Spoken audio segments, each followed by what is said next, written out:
আসসালামু আলাইকুম প্রিয় শিক্ষার্থীরা, তোমাদের সবাইকে স্বাগতম। আজকের ভিডিওতে আমরা অষ্টম শ্রেণীর গণিতের প্রথম অধ্যায় প্যাটার্ন নিয়ে বিস্তারিত আলোচনা করব।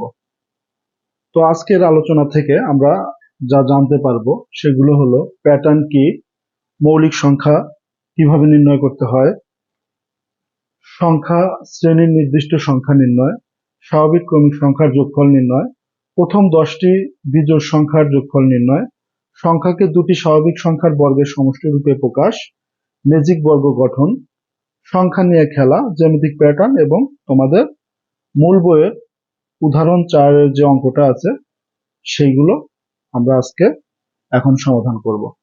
তো কথা না বাড়িয়ে চলো ভিডিও শুরু করা যাক। আমাদের দৈনন্দিন জীবনে আমরা অনেক ধরনের প্যাটার্ন দেখতে পাই, যেমন ফুলের নকশা, ইটের দেয়াল, টাইলসের নকশা, কাপড়ের নকশা ইত্যাদি।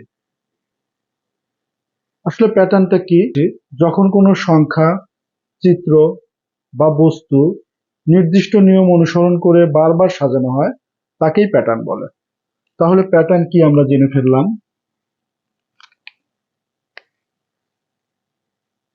এখন উদাহরণ হিসাবে আমরা যদি আরেকটু গভীরে যেতে চাই প্যাটার্নটা কি, তাহলে তোমাদের বইয়ে আমরা তো টাইলস সবাই চিনি। একটা টাইলস,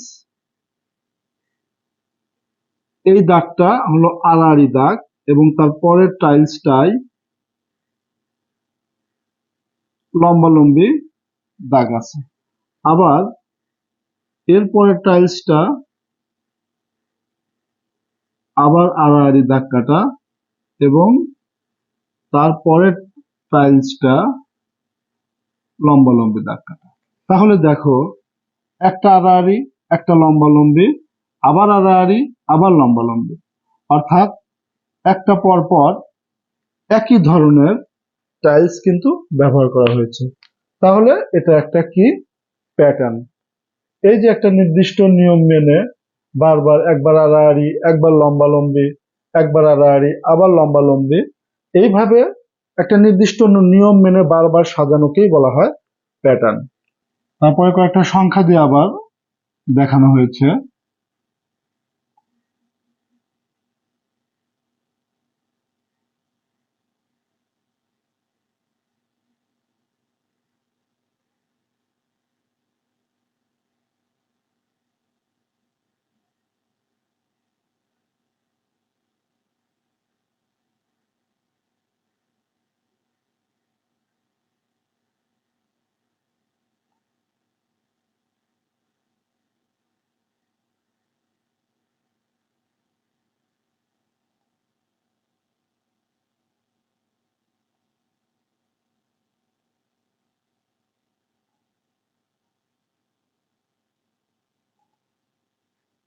তো এখানে কিভাবে হয়েছে দেখো, এখানে প্রথমে একটা বর্গক্ষেত্র, এই চার বাহু বিশিষ্ট এই ক্ষেত্রটাকে আমরা বর্গক্ষেত্র বললাম।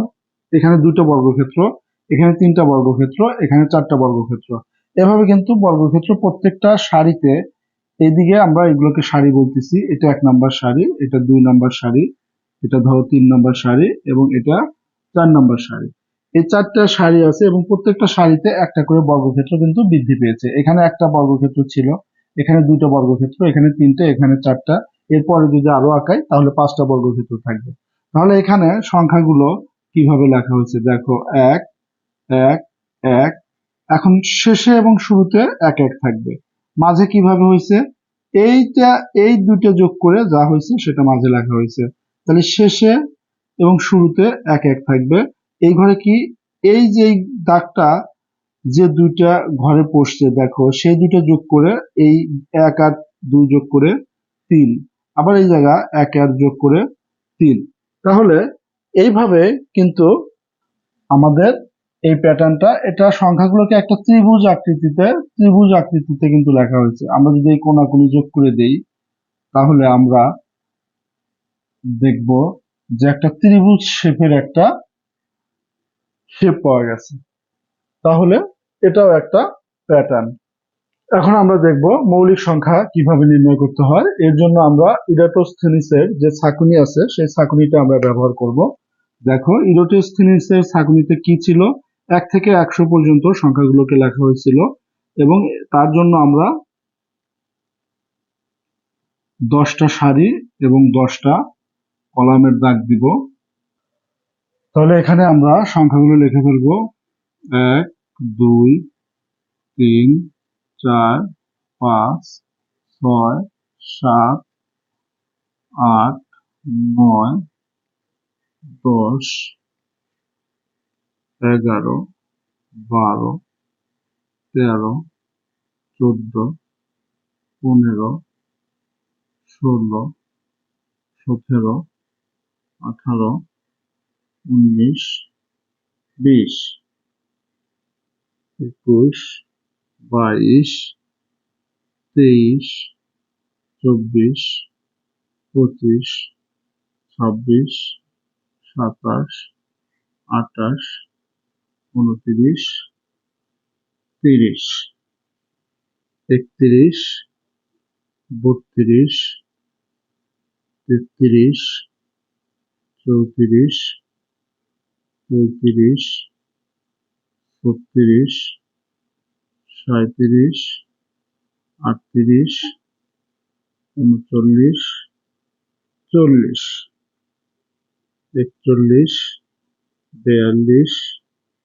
39 40 41 42 43 44 45 46 47 48 49 50 51 52 53 54 55 56 57 58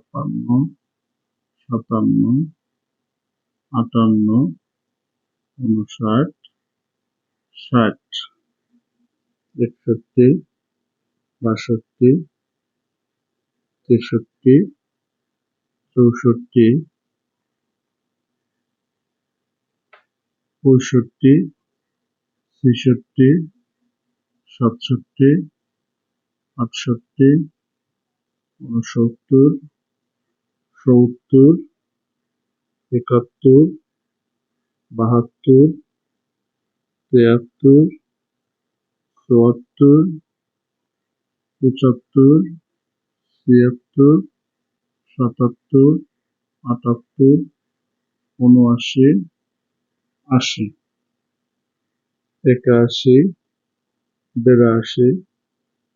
81 82 83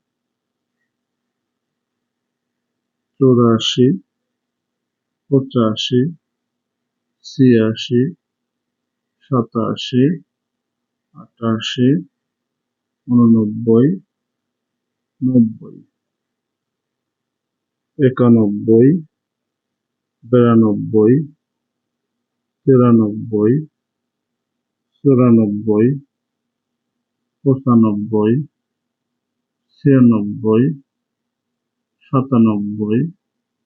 98 99 100। তাহলে এই 100টা সংখ্যা আমরা লিখে ফেলছি। এখন আমরা যে কাজটা করব, প্রথমেই আমাদের মৌলিক সংখ্যা একটা আমাদের মৌলিক সংখ্যা না, সবচেয়ে ক্ষুদ্রতম মৌলিক সংখ্যা 2 এবং একমাত্র জোড় মৌলিক সংখ্যাও 2 মনে রাখবে। এখন 2 এর গুণিতক যেগুলো, অর্থাৎ 2 এর ঘর নামতা পড়লে যেগুলো আসে, অর্থাৎ জোড় সংখ্যাগুলো আসবে, সেই জোড় সংখ্যা সবগুলো আমরা কেটে দেব। তাহলে 4 জোড় সংখ্যা, 6 জোড় সংখ্যা, 8 জোড় সংখ্যা, 10 জোড় সংখ্যা, 12 জোড় সংখ্যা, 14 জোড় সংখ্যা, 16, 18, 20, 22, 24, 25, 28, 30। আচ্ছা, আমরা এই কলামে সবই কিন্তু জোড় সংখ্যা, তাহলে আমরা এই কলামের সব জোড় সংখ্যাকে কেটে দেব। আবার এই কলামের সবগুলো কিন্তু জোড় সংখ্যা, যদি খেয়াল করো তাহলে এগুলোও কেটে দেব আমরা।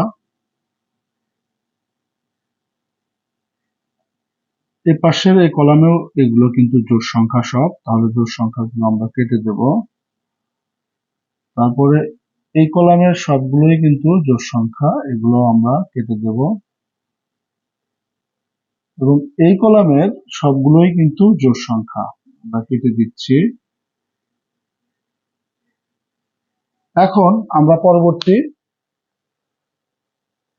পরবর্তী মৌলিক সংখ্যা নির্ণয় করি। পরবর্তী মৌলিক সংখ্যা হলো আমাদের 3। এই 3 এর গুণিতক, অর্থাৎ 3-এর ঘরের নামতা পড়লে এখন যেগুলো আসবে, ধরো 3 অক্ষে 3, 3 দুগুণা 6, 3 তিরিক্ষে 9, 3 4 12, 3 5 15, 3 6 18, 3 7 21, 3 8 24, 3 9 27, 3 10 30, যেগুলো আগে কাটা আছে সেগুলো তো আছেই।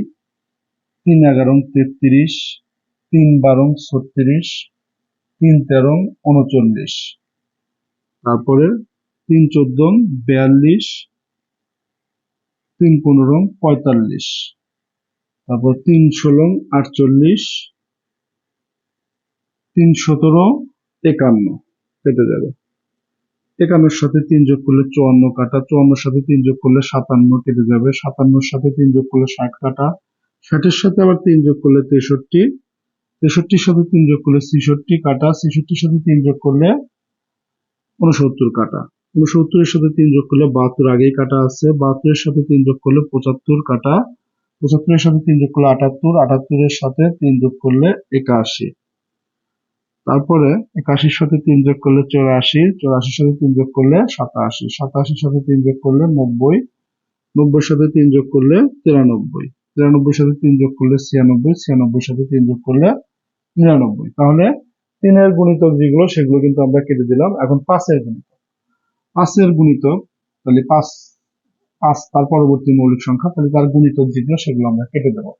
যেমন 5 দুগুণা 10 কাটা, 10-এর 3 5 15 কাটা, 4 5 20 কাটা, 5 5 25 কাটা নাই, কেটে দিলাম। 5 6 30 কাটা, 5 7 35 কাটা নাই, কেটে দিলাম। 5 8 40 কাটা, 5 9 45 কাটা, 5 10 50 কাটা, 5 11 55 কাটা নেই, কেটে দিলাম। 5 12 60 কাটা, 5 11 5 13 65 65 কাটা, 5 14 70 70 কাটা, 5 15 75 কাটা, 5 16 80 কাটা, 5 17 85 কাটা নেই, কেটে দিলাম। 5 18 90 কাটা, 5 19 95, 5 20 100 কাটা। তাহলে 5 দিয়ে কাটা গেল। তারপরে 7, আমাদের পরবর্তী মৌলিক সংখ্যা 7, তাহলে তার গুণিতক গুলো আমরা কেটে দেব। দেখো 7 দুগুণ 14 কাটা, 3 7 21 কাটা, 4 7 28 28 কাটা, 28-এর সাথে 7 যোগ করলে 35, 35 কাটা, 35-এর সাথে 7 যোগ করলে 42 কাটা, 42-এর সাথে 7 যোগ করলে 49 কাটা নেই, কেটে দিলাম। 49-এর সাথে 7 যোগ করলে কিন্তু 56 কাটা, 56-এর সাথে 7 যোগ করলে 63 হবে, 63 কাটা, 63-এর সাথে আবার 7 যোগ করলে হয় 70, 70 কাটা, 70-এর সাথে 7 যোগ করলে 77 কাটা নেই, কেটে দিলাম। 77-এর সাথে 7 যোগ করলে হয় 84, 84 কাটা, 84-এর সাথে 7 যোগ করলে হয় 91, 91 কাটা নয়, কেটে দিলাম। 91-এর সাথে 7 যোগ করলে হয় 98 কাটা, 98-এর সাথে 7 যোগ করলে 105, আমাদের 100 পর্যন্ত আছে। আমরা মৌলিক সংখ্যা সব পেয়ে গেছি 1 থেকে 100-এর মধ্যে। দেখো 1 থেকে 100-এর মধ্যে আমরা যদি 1 থেকে 10-এর মধ্যে কয়টা মৌলিক সংখ্যা আছে? 1 2 3 4। এখানে তাহলে আমরা ডাইনে আমাদের জায়গা নাই, আমরা বামে লিখতেছি যে 1 থেকে 10-এর মধ্যে আমাদের মৌলিক সংখ্যা 4টি। তারপরে 11 থেকে 20-এর মধ্যে মৌলিক সংখ্যা একটু নিচে লিখি 4টি। তারপরে 21 থেকে 30-এর মধ্যে মৌলিক সংখ্যা 2টি। আবার 31 থেকে 40-এর মধ্যে মৌলিক সংখ্যা এই যে একটা বেঁচে আছে, তাহলে 2টি। তারপরে 41 থেকে 50-এর মধ্যে মৌলিক সংখ্যা 3টি।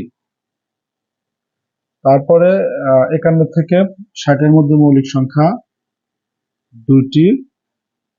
61 থেকে 70-এর মধ্যে মৌলিক সংখ্যা 2টি। তারপরে 71 থেকে 80-র মধ্যে মৌলিক সংখ্যা 3টি, 81 থেকে 90-এর মধ্যে মৌলিক সংখ্যা 2টি এবং 91 থেকে 100-এর মধ্যে মৌলিক সংখ্যা 1টি। তাহলে মোট কয়টি মৌলিক সংখ্যা পেলাম? 4 4 8 দিয়ে 10, 12, 12 3 15, 15 দিয়ে 17, 17 দিয়ে 19, 19 3 22, 24, 25টি। অর্থাৎ 1 থেকে 100 পর্যন্ত মোট মৌলিক সংখ্যা আছে 25। থেকে 10-এর মধ্যে 4টি মৌলিক সংখ্যা, 11 থেকে 20-এর মধ্যে 4টি মৌলিক সংখ্যা, 21 থেকে 30-এর মধ্যে 2টি মৌলিক সংখ্যা, 31 থেকে 40-এর মধ্যে 2টি মৌলিক সংখ্যা, 41 থেকে 50-এর মধ্যে 3টি মৌলিক সংখ্যা, 51 থেকে 60-এর মধ্যে 2টি মৌলিক সংখ্যা, 61 থেকে 70-এর মধ্যে 2টি মৌলিক সংখ্যা, 70 থেকে 80-এর মধ্যে 3টি মৌলিক সংখ্যা এবং 81 থেকে 90-এর মধ্যে 2টি মৌলিক সংখ্যা এবং 91 থেকে 100-এর মধ্যে একটি মৌলিক সংখ্যা। তাহলে এটা কিভাবে মনে রাখা যায়? 2টা 4, 2টা 2, 1টা 3, 2টা 2। তাহলে কি?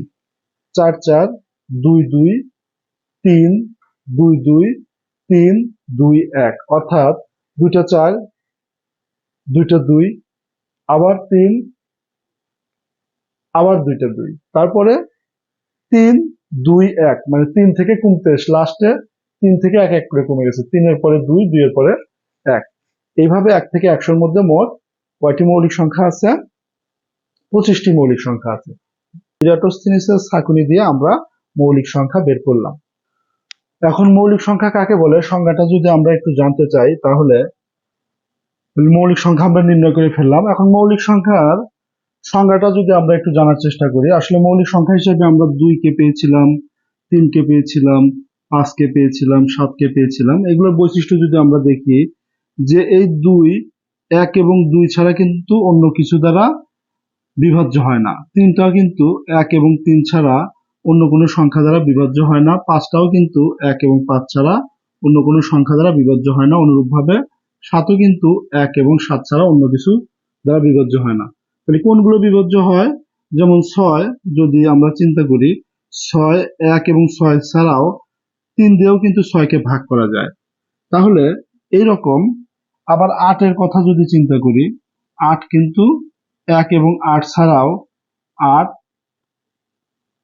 2 দ্বারা ভাগ করা যায়, 8-কে 4 দ্বারা ভাগ করা যায়। তাহলে মৌলিক সংখ্যা আসলে কাকে বলবো? মৌলিক সংখ্যা হলো যে সকল সংখ্যাকে 1 এবং ওই সংখ্যা ছাড়া অন্য কোনো সংখ্যা দ্বারা ভাগ করা যায় না, সেই সংখ্যাগুলোকে আমরা মৌলিক সংখ্যা বলি। যেমন এখানে 2 লিখছে, 2-কে 1 এবং 2 ছাড়া মাঝে অন্য কোনো সংখ্যা নাই যা দিয়ে 2 হবে, নিঃশেষে বিভাজ্য হবে। 3-এর ক্ষেত্রেও তাই, 5-এর ক্ষেত্রেও তাই, 7-এর ক্ষেত্রেও তাই। কিন্তু অপরদিকে আমরা যদি 6-কে দেখি, 6 কিন্তু 1 এবং 6 ছাড়াও মাঝখানে অন্তত একটা সংখ্যা আছে যেটা 3 দ্বারাও কিন্তু 6-কে ভাগ করা যায়। আবার 8-এর ক্ষেত্রে কিন্তু 1 এবং 8 ছাড়াও 8-কে 2 এবং 4 দ্বারা ভাগ করা যায়। তাহলে এই ধরনের যে সকল সংখ্যাকে 1 এবং ওই সংখ্যা ছাড়া অন্য কোনো সংখ্যা দ্বারা ভাগ করা যায় না, তাদেরকেই মৌলিক সংখ্যা বলা হয়। আশা করি বুঝতে পেরেছ। এরপরে আছে সংখ্যা শ্রেণীর নির্দিষ্ট সংখ্যা নির্ণয়। সংখ্যা শ্রেণীর নির্দিষ্ট সংখ্যা নির্ণয় আমি তোমাদের বোর্ড বইয়ে যেটা দেয়া আছে উদাহরণের, সেই আলোচনাগুলোই মূলত আমি আজকে এখন করতেছি।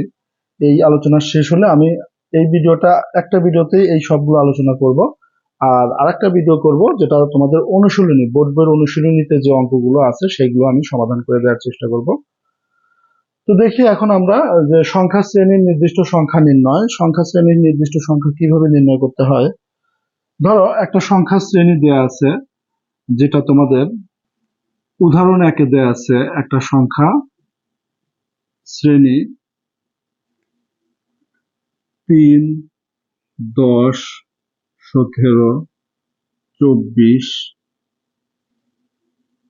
31। এই উদাহরণটাতে কি বলতেছে তোমাদের বইয়ে, এটা একটা বোর্ড বইয়ে উদাহরণ 1 নাম্বার উদাহরণে তোমাদের আছে এই কোশ্চেনটা যে 3 10 7 24 31। তাহলে এখানে আসলে পরবর্তী দুটি সংখ্যা কথা জিজ্ঞেস করছে, অর্থাৎ 31-এর পরে কি হবে এবং তারপরেরটাই বা কি হবে। তাহলে এটা বোঝার জন্য আমরা যদি দেখি যে যদি পার্থক্য নির্ণয় করি, 10-এর মধ্যে থেকে যদি আমরা 3 বাদ দেই তাহলে কিন্তু 7। আবার যদি আমরা 17-এর মধ্যে থেকে 10 দেই তাহলে 7।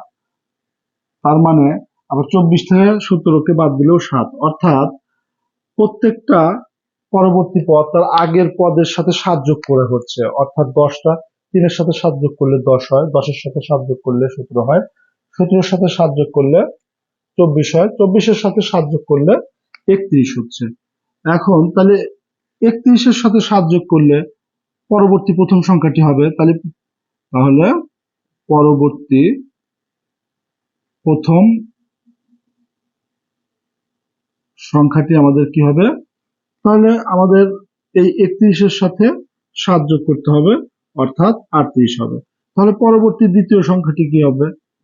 তাহলে এই 31-এর পরে যদি আমরা 38-কে বসাই, তাহলে 38-এর সাথে আবার 7 যোগ করতে হবে, তাহলে হবে কত? 45।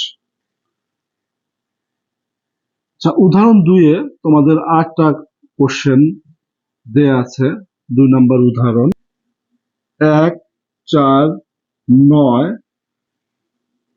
16, 25।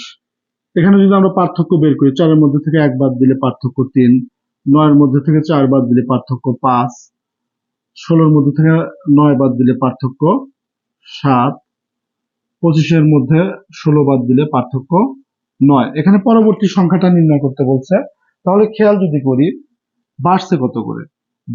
বাড়ার পরিমাণটা কিন্তু প্রথমে 3 বাড়ছে, তারপরে 3-এর পরে 3-এর সাথে 2 যোগ হয়ে 5 বাড়ছে, 5-এর সাথে 2 যোগ হয়ে 7 বাড়ছে, 7-এর সাথে 2 যোগ হয়ে 9 বাড়ছে। তাহলে 9-এর সাথে 2 যোগ হয়ে পরবর্তী সংখ্যাটা কি হবে?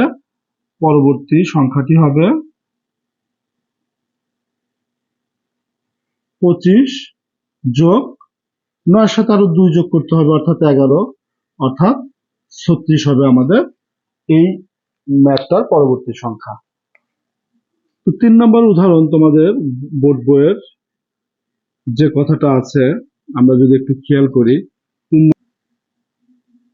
1, 5, 6, 11, 17, 28 দিয়ে ডট ডট আছে। তাহলে ঘটনাটা আসলে কি? আমরা যদি খেয়াল করি, এটা প্রথম দুটি সংখ্যার যোগফল, তৃতীয়টা হচ্ছে আবার মানে পরপর দুটি সংখ্যার যোগফল, তার পরবর্তী সংখ্যাটা হয়েছে। যেমন এই দুটি সংখ্যার যোগফল 1 এবং 5 যোগ করলে 6 হয়, 6টা তৃতীয় সংখ্যা হয়েছে। আবার দ্বিতীয় আর তৃতীয়টা যোগ করলে যা হয় তা চতুর্থ সংখ্যা হয়েছে। যেমন 5 এবং 6 যোগ করলে 11 হয়, আবার 11 আর 6 যোগ করলে 17 হয়, যা এটা। আবার 17 আর 11 যোগ করলে 28 হয়। এখন বলতেছে যে পরবর্তী সংখ্যাটি নির্ণয় করো। তাহলে কি পরবর্তী সংখ্যা আগের দুটি পদের যোগফলের সমান হয়। যেমন 6 হয়েছে কি?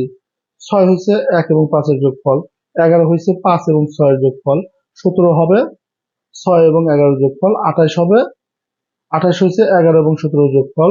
তাহলে এখানে পরবর্তী সংখ্যাটা 17 এবং 28-কে যদি আমরা যোগ করি, তাহলে পরবর্তী সংখ্যাটা কিন্তু আমরা পেয়ে যাব।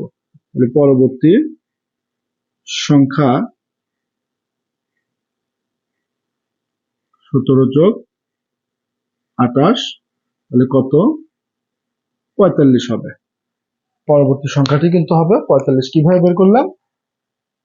তার আগের দুটি পদ যোগ করে যেটা পেলাম সেটি হলো আমাদের পরবর্তী সংখ্যা।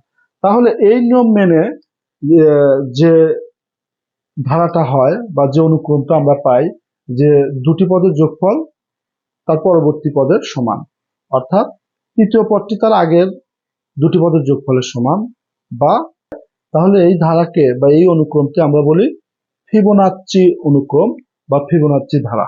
ফিবোনাচ্চি বা ফিবোনাক্কি যেটাই বলো, বানানটা এক এক সময় এক এক রকম ভাবে থাকতে পারে, কিন্তু একই জিনিস। কিন্তু এভাবেও থাকতে পারে ফিবোনাক্কি, এভাবেও থাকতে পারে, আবার ফিবোনাচ্চি এভাবেও থাকতে পারে, একই জিনিস। ফিবোনাক্কি বা ফিবোনাচ্চি কাকে বলে? পূর্ববর্তী দুটি পদের যোগফল যদি পরবর্তী পদটি হয়, তাহলে সেই ধরনের অনুক্রমকে আমরা ফিবোনাক্কি অনুক্রম বা ফিবোনাচ্চি ধারা বা ফিবোনাক্কি সংখ্যা বলে থাকি। আশা করি তোমরা বুঝতে পেরেছো। তাহলে সংখ্যা শ্রেণীর নির্দিষ্ট সংখ্যা নির্ণয় আমরা শিখলাম। এখন স্বাভাবিক ক্রমিক সংখ্যার যোগফল নির্ণয়। আমরা যদি স্বাভাবিক ক্রমিক সংখ্যা বলতে আমরা বুঝি 1 2 3 4 5 6 এভাবে একটা নির্দিষ্ট সংখ্যক যেতে হবে। আমরা যদি প্রথম 10টি স্বাভাবিক সংখ্যার যোগফল নির্ণয় করি, প্রথম 10টি স্বাভাবিক সংখ্যার যোগফল, 10টি স্বাভাবিক সংখ্যার যোগফল, স্বাভাবিক সংখ্যার যোগফল। তাহলে কিভাবে প্রথম 10টি স্বাভাবিক সংখ্যা, আমরা প্রথম 10টি স্বাভাবিক সংখ্যা যদি লিখি 1 2 3 4 5 6 7 8 9 এবং 10। এখন যোগফল বের করব। আমরা ধরি এই যোগফলটা ক। তাহলে ক ইকুয়াল 1 যোগ 2 যোগ 3 যোগ 4 যোগ 5 যোগ 6 যোগ 7 যোগ 8 যোগ 9 যোগ 10। তাহলে আবার এই ক সমানে আমরা যদি শেষেরটাকে আগে লিখি, অর্থাৎ 10 যোগ 9 যোগ 8 যোগ 7 যোগ 6 যোগ 5 যোগ 4 যোগ 3 যোগ 2 যোগ 1। এখন যদি আমরা যোগ করি, দেখো এখন যদি আমরা যোগ করে ফেলি, তাহলে ক যোগ ক মানে যোগ করতেছি আমরা, তাহলে দুইটা ক হবে, দুইটা ক, তাহলে 1 যোগ 10 মানে 11, আবার 3 যোগ, তাহলে যাই যেটা যে দুটোই যোগ করি না কেন আমাদের কিন্তু শেষ পর্যন্ত সবগুলোরই 11ই আসবে। অর্থাৎ এখন এটাকে এই 11কে আমরা কিন্তু ভাঙা 1 যোগ 10 লিখতে পারি না, 1 যোগ 10, তাহলে এটা কয়টা 11 আসবে? 10টা 11 আসবে, কারণ 1 2 3 এখানে আছেই আমাদের 10টা, তাহলে সবগুলোর নিচে নিচে যোগ করলে আমরা সব 11 যদি গুনতাম তাহলে 10টা 11 আসতো। তাহলে এটা কি 2 ক সমান। এখন যদি ক ইকুয়াল আসে কি, তাহলে 1 যোগ 10 গুণন, তার মানে এখান থেকে আমরা কিন্তু স্বাভাবিক সংখ্যা নির্ণয়ের যোগফলের সূত্রটা লিখতে পারি। এই 1 কিন্তু ছিল আমাদের প্রথম পদ, আর এই 10 ছিল কিন্তু শেষ পদ, আর এই 10টা হলো আমরা 11টা, এই 10টা হলো আমাদের পদ সংখ্যা। কয়টা পদ ছিল? 1 2 3 4 5 এরকম আমরা যে যোগ করে 10টা পদ পাইছিলাম, 10টা 11 পাইছিলাম, 1 2 3 এইভাবে ডট ডট দিয়া এখানে আরো কয়েকটা আছে এবং লাস্টে এই 10 নাম্বার পদটা আমরা লিখছি। তাহলে সূত্রটা কি? কটাকে আমরা যোগফল ধরছিলাম, কার স্বাভাবিক 10টি সংখ্যার যোগফল ধরছিলাম। তাহলে সুতরাং যোগফল বা সমষ্টি, যোগফল কর পরিবর্তে আমরা যোগফল বা সমষ্টি লিখতে পারি। আর একটা ছিল আমাদের প্রথম পদ, তাহলে প্রথম পদ যোগ শেষ পদ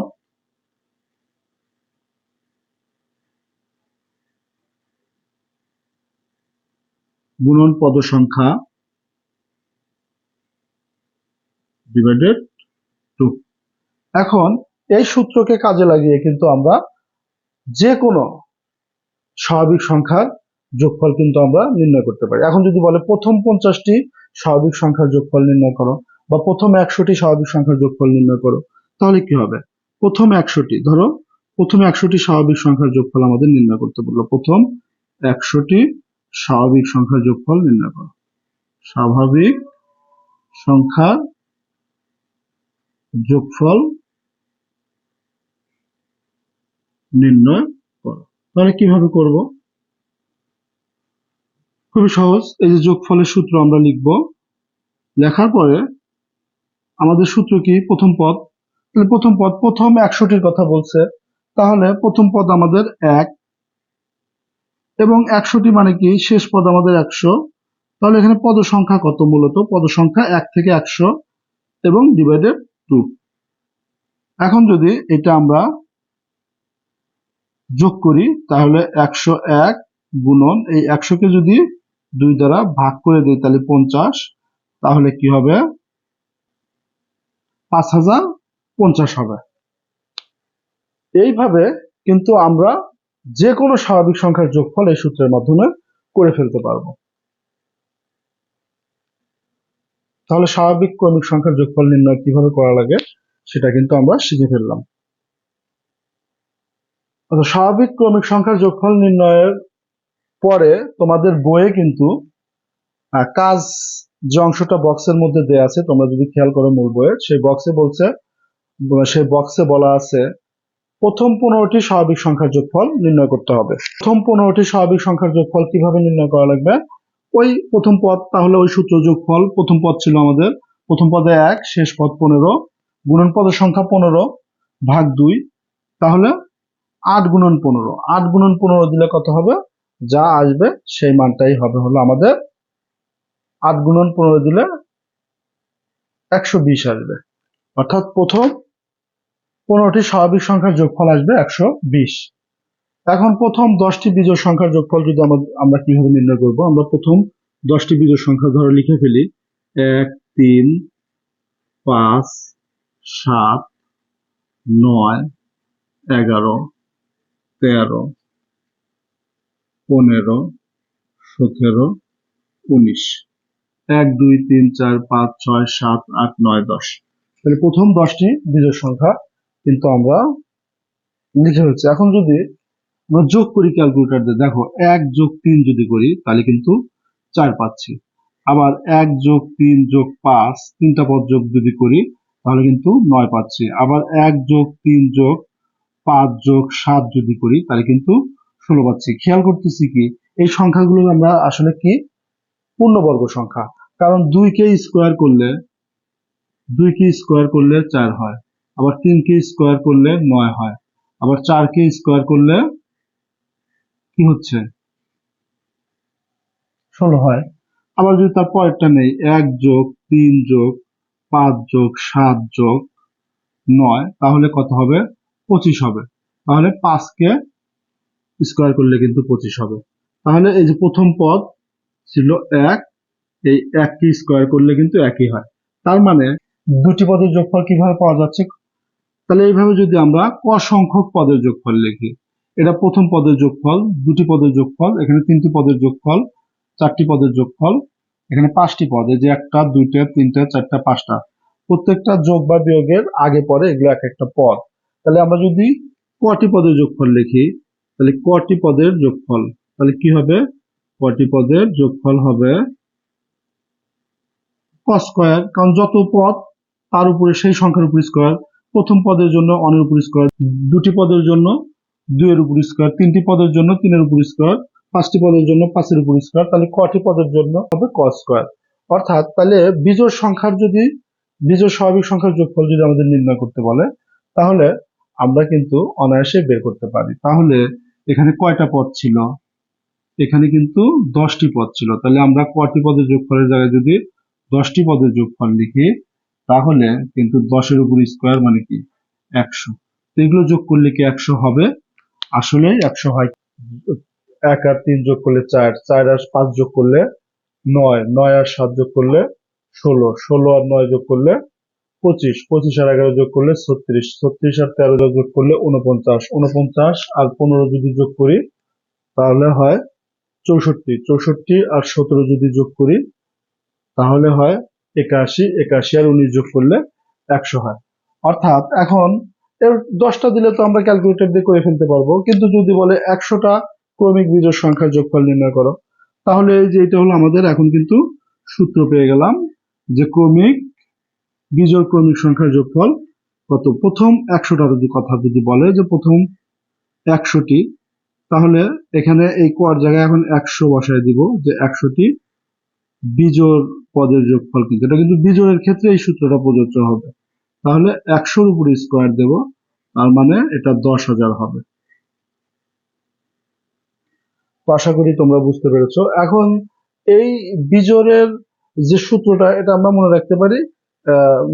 এছাড়াও কিন্তু আমরা প্রথম যে সূত্রটা আমরা স্বাভাবিক সংখ্যার যোগফল, কারণ বিজোড়গুলো তো স্বাভাবিক সংখ্যাই, তাহলে এটাকে কিন্তু ওই সূত্র দিয়ে আমরা যে যোগফল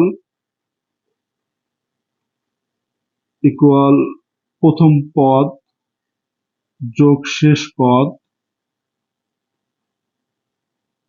ইন্টু পদ সংখ্যা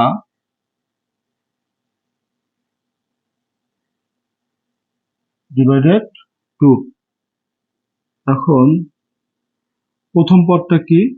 প্রথম পদ এই 10টার জন্য যদি আমরা বের করি, প্রথম পদ আমাদের 1 শেষ পদ আমাদের কি, এটা ছিল প্রথম পদ, এটা ছিল শেষ পদ, তাহলে 19 পদ সংখ্যা। আমরা যদি এক এখানে গুণি যে কয়টা আছে অঙ্ক 2 3 4 5 6 7 8 9 10, তার মানে তাহলে এখন যদি আমরা এটা ক্যালকুলেশন করি 1 আর 19 যোগ করলে হবে 20 আর 10, তাহলে এটা যদি আমরা ক্যালকুলেশন করি 10 আর 20 যোগ করলে 200 হবে, 200 কে 2 দ্বারা ভাগ করলে কিন্তু 100 হয়ে যাবে। অর্থাৎ এই সূত্রের মাধ্যমেও আমরা 100 বের করছিলাম, আবার এই সূত্রের মাধ্যমে স্বাভাবিক সংখ্যার যোগফল যে সূত্রটা আমরা প্রথমে বের করছিলাম সেটা দিয়েও কিন্তু সেটা দিয়ে সবকিছুই করা যাবে, সব স্বাভাবিক সংখ্যার যোগফলই নির্ণয় করা যাবে এই সূত্র দ্বারা। আর এই সূত্রটা দ্বারা শুধু বিজোড় স্বাভাবিক সংখ্যার যোগফল নির্ণয় করা যাবে। তাহলে বিজোড় স্বাভাবিক সংখ্যার যোগফলের সূত্রটা হলো ক স্কয়ার। এখন যদি বলে যে 10টি বিজোড় স্বাভাবিক সংখ্যার যোগফল নির্ণয় করো, তাহলে 10 এর উপর স্কয়ার। যদি বলে 20টি বিজোড় স্বাভাবিক সংখ্যার যোগফল নির্ণয় করো, তাহলে 20 এর উপর স্কয়ার মানে 400 হবে। যদি বলে 50টি বিজোড় স্বাভাবিক সংখ্যার যোগফল নির্ণয় করো, তাহলে 50 এর উপর স্কয়ার হবে, অর্থাৎ 2500 হবে, মানে 2500 হবে। আশা করি বুঝতে পেরেছ। তাহলে প্রথম 10টি বিজোড় সংখ্যার যোগফল কিভাবে নির্ণয় করতে হয় আমরা শিখে ফেলছি। এরপরে তোমাদের বক্সে মূল বইয়ের বক্সে একটা যোগফল নির্ণয় করতে বলছে 1 যোগ 10 যোগ 13 যোগ 16 যোগ 19 যোগ 22 যোগ 25 যোগ 28 যোগ 31 সমান কত, মানে এই যোগফলটা বের করতে বলছে। তাহলে এখানে আমরা এটা কিন্তু বিজোড় সংখ্যা, জোড় বিজোড় মিক্সার অবস্থায় আছে। তাহলে এই ধরনের ক্ষেত্রে আমরা যেহেতু বিজোড়ের জন্য একটা আলাদা সূত্র ছিল আর সবগুলোর জন্য একটা কমন সূত্র, যোগফল সমান আমরা কি লিখছিলাম, প্রথম পদ যোগ শেষ পদ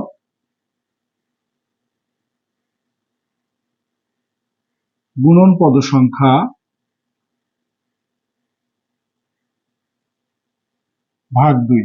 তাহলে এখানে প্রথম পদটা আমাদের 1, শেষ পদ কত 31, তাহলে পদ সংখ্যা কত ছিল, আমরা যদি গুনি 1 2 3 4 5 6 7 8 9 10 11টা পদ সংখ্যা ছিল। তাহলে এখানে 32 গুণন 11 ডিভাইডেড 2, অর্থাৎ 16 গুণন 11। তাহলে এটা যদি আমরা গুণ করি 176 হবে আমাদের এই কাজটার অ্যান্সার।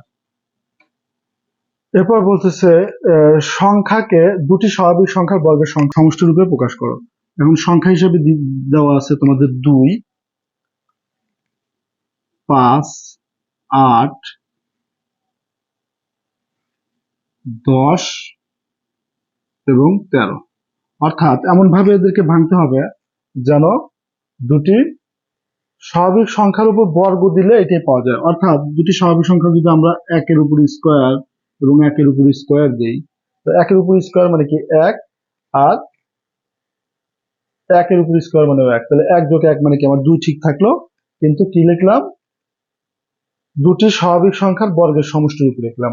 এটা একটা স্বাভাবিক সংখ্যা, এটা একটা স্বাভাবিক সংখ্যা, এই স্বাভাবিক সংখ্যার উপর স্কয়ার মানে কি বর্গ, এই স্বাভাবিক সংখ্যার বর্গ আবার এই স্বাভাবিক সংখ্যার বর্গ, মাঝে যোগ দিছি মানে যোগফল রূপে দেখাইছি, সমষ্টি রূপে প্রকাশ করছি। অনুরূপ ভাবে আমরা যদি 5 এর জন্য দেখাই, 1 এর উপর স্কয়ার দিলে 1 আর 2 এর উপর স্কয়ার দিলে 4, তাহলে 1 এর উপর স্কয়ার দিলে 1 যোগ 2 এর উপর স্কয়ার দিলে 4, অর্থাৎ 1 যোগ 4 মানে কি আমার 5ই হবে। অর্থাৎ এমন ভাবে লিখতে হবে দুটি বর্গের স্বাভাবিক সংখ্যার বর্গের সমষ্টি রূপে লিখতে হবে যেন আমার এই সংখ্যাটার কোনো কম বা বেশি না হয়। এখানে 5ই হতে হবে, এখানে 2 আছে 2 হতে হবে, এখানে কিন্তু আমাদের 8ই হতে হবে। তাহলে কিভাবে লিখতে পারি, দেখো 2 এর উপর স্কয়ার যোগ 2 এর উপর যদি স্কয়ার দিই, তাহলে 2 এর উপর স্কয়ার মানে 4, এই 2 এর উপর স্কয়ার মানেও 4, অর্থাৎ 4 যোগ 4 মানে 8 হবে। এখন 10 এর উপর যদি 10 বানাতে চাই, তাহলে আমরা 1 এর উপর স্কয়ার দিলে 1 আর 3 এর উপর স্কয়ার দিলে 9, তাহলে কিন্তু 9 আর 1 যোগ করলে 10ই হবে। এখন 13 কিভাবে হবে, 13 2 এর উপর স্কয়ার এবং 3 এর উপর স্কয়ার যদি দেই, 2 এর উপর স্কয়ার মানে 4, 3 এর উপর স্কয়ার মানে 9, অর্থাৎ 4 আর 9 যোগ করলে কিন্তু আমার 13ই হবে। তাহলে এমন ভাবে লিখতে হবে যে উপরে দুটোরই স্কয়ার থাকতে হবে এবং মাঝে যোগ, এবং সেটা ভাঙে দিলে এই পাশে যে মূল সংখ্যাটা ছিল সেটাই হওয়া লাগবে, এটার কম বা বেশি হলে কিন্তু ভুল হয়ে যাবে। আশা করি বুঝতে পেরেছো। তাহলে এইভাবে এমসিকিউ এর জন্য গুরুত্বপূর্ণ একটা তথ্য যে 1 থেকে 100 এর মধ্যে কয়টা সংখ্যা আছে যাদেরকে এইভাবে লেখা যায়, দুটি বর্গের সমষ্টি রূপে লেখা যায়।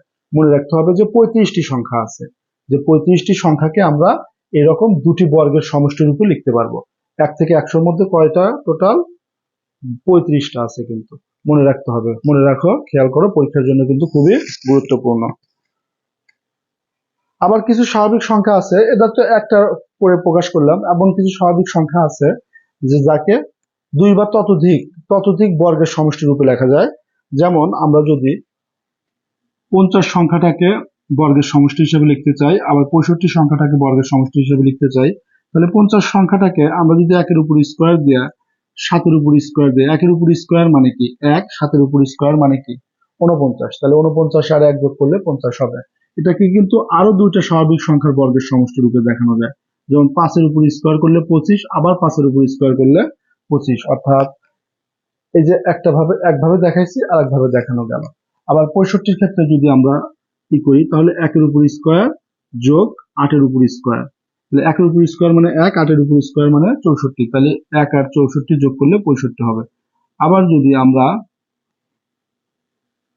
4-এর উপর স্কোয়ার যোগ 7-এর উপর স্কোয়ার দেই, তাহলেও কিন্তু 65 হবে, কারণ 4-এর উপর স্কোয়ার মানে 16, 7-এর উপর স্কোয়ার মানে 49, তাহলে 49 আর 16 যোগ করলে কিন্তু আমাদের 65 হয়। তাহলে এইভাবে কিন্তু কিছু কিছু সংখ্যা আছে যাদেরকে 2 বা ততোধিক স্বাভাবিক সংখ্যার বর্গের সমষ্টি রূপে দেখানো যায়। এখানে আমরা দুইটা দেখলাম, 50 এবং 65। আমাদের কাজের মধ্যে 130, 170, 185 এই তিনটা সংখ্যাকে 2 ভাবে বর্গের সমষ্টি রূপে দেখাতে বলছে, 2 ভাবে। তাহলে কিভাবে দেখানো যায় দেখো, আমরা যদি এটাকে 3-এর উপর যদি স্কোয়ার দেই, আর যদি 11-এর উপর স্কোয়ার দেই, তা 3-এর উপর স্কোয়ার মানে হলো 9, আর 11-এর উপর স্কোয়ার মানে 121, তাহলে 9 আর 121 যোগ করলে কিন্তু 130 হবে। আবার আমরা যদি একটু অন্যভাবে যাই, আচ্ছা, আমরা যদি 7-এর উপর স্কোয়ার দেই, তাহলে কিন্তু 49 হয়, আর 9-এর উপর স্কোয়ার দিলে 81 হয়। তাহলে 7-এর উপর স্কোয়ার দিলে আমাদের 49, আর 9-এর উপর স্কোয়ার দিলে 81, তাহলেও কিন্তু আমাদের 130 হবে। এবং 2 ভাবে দেখাতে বলছিল, এই যে এটা একভাবে আর এটা একভাবে, 2 ভাবে কিন্তু আমরা দেখাই ফেলছি। আবার আমরা আরেকটাতে যাই। আচ্ছা, 170-কে আমরা 1-এর উপর স্কোয়ার প্লাস 13-এর উপর স্কোয়ার দিতে পারি, কারণ 1-এর উপর স্কোয়ার দিলে 1, আর 13-এর উপর স্কোয়ার দিলে 169, 169-এর সাথে 1 যোগ করলে কিন্তু 170 হবে। তাহলে আরেকটা ভাবে আমাদের দেখাতে হবে, আরেকটা ভাবে এটা দেখানো যায়, সেটা হলো 7-এর উপর স্কোয়ার যোগ 11-এর উপর স্কোয়ার। 7-এর উপর স্কোয়ার মানে 49, আর 11-এর উপর স্কোয়ার মানে 121। 121 আর 49 যদি আমরা যোগ করি, তাহলে 170 হবে।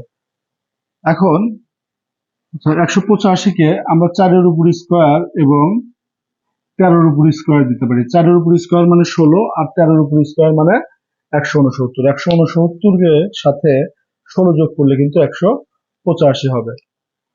আবার এটাকে 8-এর উপর স্কোয়ার প্লাস 11-এর উপর স্কোয়ারও কিন্তু দেখানো যায়, কারণ 8-এর উপর স্কোয়ার মানে 64, আর 11-এর উপর স্কোয়ার মানে 121, তাহলে 64 আর 121 যদি যোগ করা হয়, তাহলে কিন্তু 185 হয়।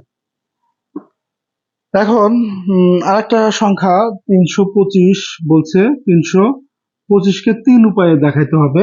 প্রথমেই 1-এর উপর স্কোয়ার প্লাস 18-এর উপর যদি স্কোয়ার দেওয়া যায়, তাহলে কিন্তু আমাদের 325 হয়। 1-এর উপর স্কোয়ার মানে 1, 18-এর উপর স্কোয়ার মানে 324, তাহলে 324 আর 1 যোগ করলে কিন্তু 325 হবে। তারপরে তাহলে 325-কে 6-এর উপর স্কোয়ার এবং 17-এর উপর স্কোয়ারও দেখানো যায়, কারণ 6-এর উপর স্কোয়ার মানে 36, আর 17-এর উপর স্কোয়ার মানে 289। 289 সাথে যদি 36 যোগ করি, তাহলে কিন্তু 325 হয়। তাহলে আরেকটা আকারে দেখাতে হবে, এখানে 3টা উপায়ে দেখাতে বলছে। তাহলে আরেকটা ওয়েটা আমাদের কি, আরেকটা ওয়ে আমরা যদি, তাহলে আরেকটা ওয়ে হলো 10-এর উপর স্কোয়ার এবং 15-এর উপরে স্কোয়ার। 10-এর উপর স্কোয়ার দিলে 100 হয়, আর 15-এর উপর স্কোয়ার দিলে 225 হয়। তাহলে 100 যোগ 225 মানে 325। আমাদের 325-কে 3টি উপায়ে দেখাতে বলছিল স্বাভাবিক সংখ্যার বর্গের সমষ্টি রূপে প্রকাশ করার জন্য। তাহলে আমরা এই যে একটা ওয়ে দেখাইছি, এই যে একটা ওয়ে, এই যে একটা ওয়ে, অর্থাৎ তিনটা পদ্ধতি আমরা দেখিয়ে ফেলছি। তাহলে কিভাবে সংখ্যাকে দুটি স্বাভাবিক সংখ্যার বর্গের সমষ্টি রূপে প্রকাশ করা যায় সেটা আমরা দেখে ফেললাম। এখন ম্যাজিক বর্গ গঠন, ম্যাজিক বর্গ গঠন আমরা 3 ক্রমের ম্যাজিক বর্গ, 4 ক্রমের ম্যাজিক বর্গ, 5 ক্রমের ম্যাজিক বর্গ এগুলো আমরা দেখে ফেলবো। দেখো ম্যাজিক বর্গ গঠন আসলেই প্রথমে যদি আমরা 3 ক্রমের ম্যাজিক বর্গটা দেখার চেষ্টা করি, যে 3 ক্রমের ম্যাজিক বর্গ, 3 ক্রমের ম্যাজিক বর্গ, আগে আমার ম্যাজিক সংখ্যাটা জানতে হবে। ম্যাজিক সংখ্যা বলতে আমরা কি বুঝবো? যত ক্রমের বর্গের কথা বলবে, যত ক্রমের ম্যাজিক বর্গের কথা বলবে ততগুলো সারি এবং কলাম হবে, ততগুলো সারি এবং কলাম। তার আগে সেই সারি বরাবর যোগ করলে, কলাম বরাবর যোগ করলে বা কোনাকুনি যোগ করলে যে একটা নির্দিষ্ট সংখ্যা পাওয়া যাবে তাকে বলা হয় ম্যাজিক সংখ্যা। 3 ক্রমের ম্যাজিক বর্গের জন্য ম্যাজিক সংখ্যাটা কত হবে? দেখো, ক ক্রমের ম্যাজিক সংখ্যা, ক ক্রমের ম্যাজিক সংখ্যা হলো ম্যাজিক সংখ্যা কিভাবে নির্ণয় করা লাগবে? ক ক্রমের ম্যাজিক সংখ্যা হলো আমাদের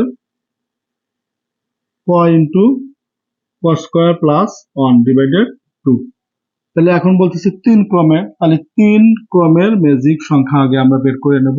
তাহলে ক এর জায়গায় এখন 3 হবে, তাহলে 3 এর উপর স্কোয়ার যোগ 1 ডিভাইডেড 2, তাহলে 3 গুণন এখানে কত হবে?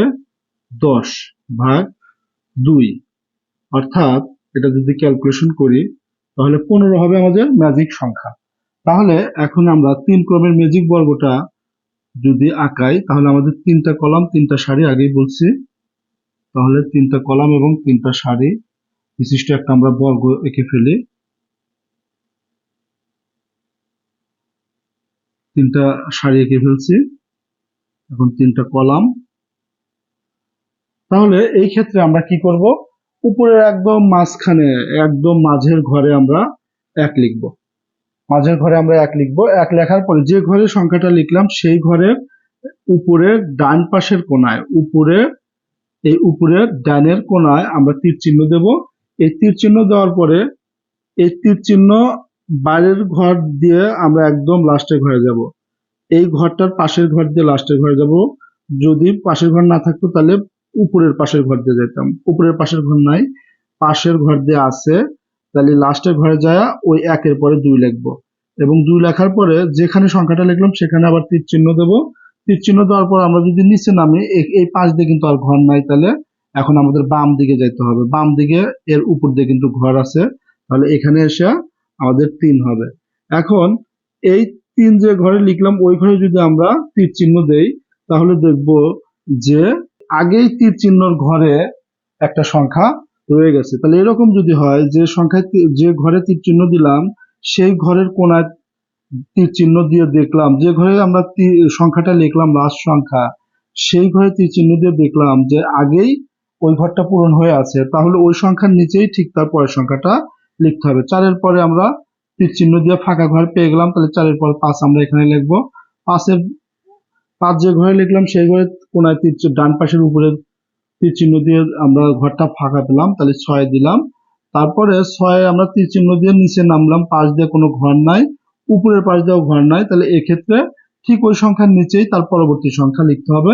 তারপরে আমরা 7 ঘরের উপরে ডান কোনায় আমরা তীর চিহ্ন দিয়ে নিচের দিকে নামলাম, কোনো ঘর নাই, কিন্তু বাম দিকে গেলে ঘর আছে, তাহলে এখানে আমরা 7 পরবর্তী সংখ্যা 8 লিখবো। 8 ঘরে আমরা তীর চিহ্ন দিলাম, এবং তীর চিহ্ন দিয়ে আমরা যদি এটার পাশের ঘর এটা, তাহলে এই বরাবর নিচে নামলে ফাঁকা আছে, একদম নিচে ফাঁকা আছে, তাহলে 8 এর পরে 9 লিখলাম। এখন যদি আমরা যোগ করি 8 আর 1 9, 9 আর 6 15, এটা যদি যোগ করি, দেখো এটা যদি যোগ করি তাও কিন্তু আমাদের 8 7 15 হবে। এটা যদি যোগ করি 4 9 13, 13 আর 2 15। এখন যদি আমরা খারাপ ভাবে যোগ করি, দেখো 6 7 13, এখানে 15। এখানে যদি যোগ করি 9 আর 1 10 আর 5 15। এখানে যদি আমরা যোগ করি 11 আর 4 15। এখন যদি এই কোনাগুনি যোগ করি তাহলে দেখো 8 5 13, 13 আর 2 15। আমরা যদি এই কোনাগুনি তুমি যোগ করো তাহলে 8 5 9, 9 আর 6 15। অর্থাৎ যেদিকেই যাই না কেন আমাদের এই ম্যাজিক সংখ্যাটাই পাওয়া যাবে। বিজোড়গুলো একই নিয়ম, সবগুলো বিজোড়ই একই নিয়ম হবে। তাহলে 3 ক্রমেরটা শিখছি, এখন আমরা 5 ক্রমেরটা শিখে ফেলি। 5 ক্রমেরটা কি হবে? তাহলে এখন 5 ক্রমের ম্যাজিক সংখ্যাটা আগে আমরা জেনে নেই। 5 ক্রমের ম্যাজিক সংখ্যা, তাহলে কর জায়গায় 5 হবে, তাহলে 5 এর উপর স্কয়ার। তাহলে এখানে কি হবে? 5 গুণন এখানে 25 যোগ 26 2। আমরা যদি ক্যালকুলেশন করি তাহলে এটা আসবে 65। তাহলে 5 ক্রমের ম্যাজিক বর্গ, তাহলে 5টা কলাম এবং 5টা আমাদের সারি আঁকতে হবে। তাহলে দেখো আমরা 5টা কলাম এবং 5টা সারি আঁকি।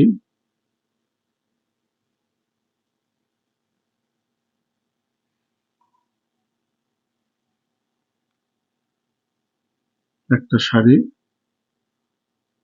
দুইটা সারি, তিনটা সারি, চারটা, 5টা সারি। একটা, দুইটা, তিনটা, চারটা, 5টা। তাহলে 5টা কলাম দেব। একটা কলাম, দুইটা কলাম,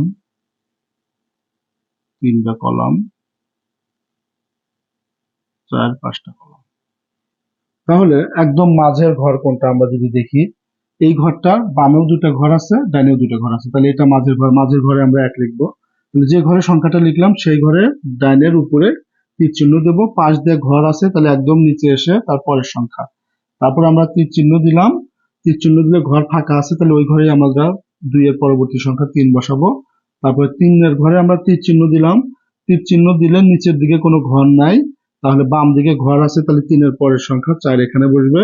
তারপরে 4 এর ঘরের ডান পাশের কোনায় আমরা তীর চিহ্ন দিলাম, ঘর ফাঁকা, তাহলে এখানে 5 লিখবো। 5 লেখার পর ওই 5 ঘরের তীর চিহ্ন দিয়ে দেখলাম যে পরবর্তী ঘরে আগেই একটা অঙ্ক বসানো আছে, তাহলে 5 এর ঠিক নিচেই আমাদের 6 লিখতে হবে। তারপরে 6 এর ঘরের কোনাতে তীর চিহ্ন দিলে ফাঁকা পেলাম, তাহলে 7 লিখে দিব। 7 এর ঘরের তীর চিহ্ন দিয়ে ফাঁকা পেলাম, তাহলে 8 লিখে দিব। 8 এর ঘরে তীর চিহ্ন দিয়ে পাশ দিয়ে একদম নিচে ঘর ফাঁকা আছে, তাহলে এখানে 9 লিখে দিতে হবে। তারপর 9 এর ঘরে তীর চিহ্ন দিলে নিচের দিকে নামলে কোনো ঘর নাই বা পাশ দিয়ে কোনো আর ঘর নাই, তাহলে বাম দিকে যাব, তাহলে 10 এখানে লিখবো। 10 এর ঘরে যদি আমরা তীর চিহ্ন দেই তাহলে 6 আগেই বসে আছে ওই ঘরে, তাহলে 11 ঠিক তার নিচে লিখবো। তারপরে 11 বরাবর তীর চিহ্ন দিলে পরের ঘরে 12, 12 বরাবর তীর চিহ্ন দিলে 13, 13 বরাবর তীর চিহ্ন দিলে 14 এবং 14 ঘরে ডান কোণার উপরে তীর চিহ্ন দিলে সে ঘরে ফাঁকা, তাহলে 15, 15 ডান কোণায় তীর চিহ্ন দিলে নিচের দিকে মানে পাশ দিয়েও কোনো ঘর নাই, আবার উপরের দিকেও কোনো ঘর নাই, তাহলে ঠিক তার নিচে 16 লিখবো। 16 ঘরে তীর চিহ্ন দিলে নিচে কোনো ঘর নাই, কারণ পাশ দেওয়ার কোনো ঘর নাই, কিন্তু উপরের পাশ দিয়ে ঘর আছে, তাহলে এখানে আমরা 17 লিখবো।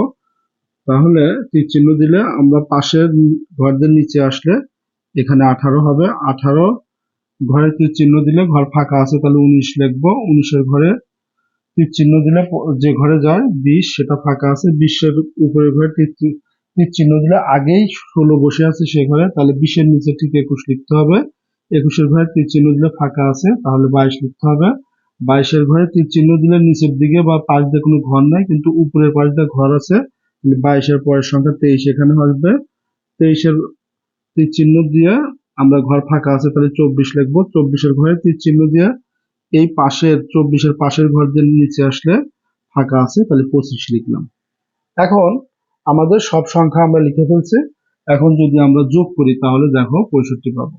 17 আর 24, তাহলে 41, 41 আর 8 42, 42 আর 8 50, 50 আর 15 65। তাহলে এটা যদি যোগ করো 23 5 28, 35, 35 14 49, 49 আর 16 65। তুমি যেভাবে যোগ করো না কেন সব কিন্তু 65 হবে। আবার এ পাশ দিয়ে যদি আসো 65, আবার এ পাশ দিয়ে যদি আসো দেখবে যোগ করে 65 হয়েছে। এ পাশ দিয়ে যোগ করলেও 65 হবে, এ পাশ দিয়ে যোগ করলেও 65 হবে, এ পাশ দিয়ে যোগ করলেও 65 হবে। এবং তুমি যদি এই কোণা বরাবর যোগ করে যাও দেখবে 65 আসছে। আবার তুমি যদি এই কোণা বরাবর যোগ করে দাও দেখবে 65 আসছে। তাহলে 4 ক্রমের ম্যাজিক বর্গ, তাহলে 4 ক্রমের ম্যাজিক বর্গের ম্যাজিক সংখ্যাটা কি হবে দেখো। 4 ক্রমের ম্যাজিক বর্গ, তাহলে 4 এ আমরা কর জায়গায় 4 লিখবো। তাহলে এখানে হবে 16, 17, অর্থাৎ ক্যালকুলেশন করলে হবে 34, অর্থাৎ ম্যাজিক সংখ্যা হবে আমাদের 34। 4 ক্রমের জন্য আমরা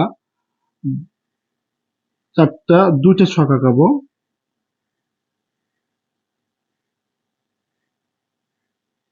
পাশাপাশি দুটো ছক আঁকবো।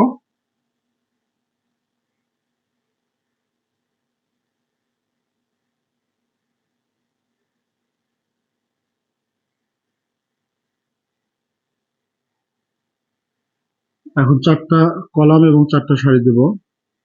একটা সারি, দুইটা সারি, তিনটা, চারটা।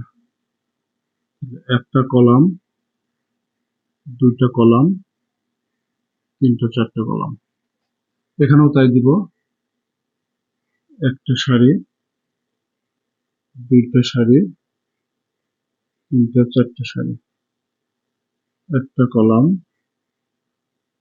দুইটা কলাম, তিনটা, চারটা কলাম। তাহলে প্রথম কলামে কি করব আমরা? প্রথম কলামে প্রথম যে বর্গটা এখানে ধারাবাহিকভাবে 1, 2, 3, 4, 5, 6, 7, 8, 9, 10, 11, 12, 13, 14, 15, 16 লিখে ফেললাম। লিখে ফেলে আমরা কি করব? এখানে কোণাগুলো আগে চেঞ্জ করব। ধরো এই 13-র জায়গায় এই দুটো এক্সচেঞ্জ করব। 13-র জায়গায় 4 কে লিখবো আর 4-এর জায়গায় 13 লিখবো। তাই লিখে ফেলি। 13-র জায়গায় কি লিখবো? 4, আর 4-এর জায়গায় লিখবো 13। এই কোণার ক্ষেত্রেও তাই হবে, চেঞ্জ হবে। তাহলে 1-এর জায়গায় যাবে 16 আর 16-র জায়গায় আসবে 1। তাহলে এই যে 16 লিখলাম আর 1 লিখলাম। তারপরে বাদ বাকি কোণায় যেগুলো অবস্থান করতেছে, ধরো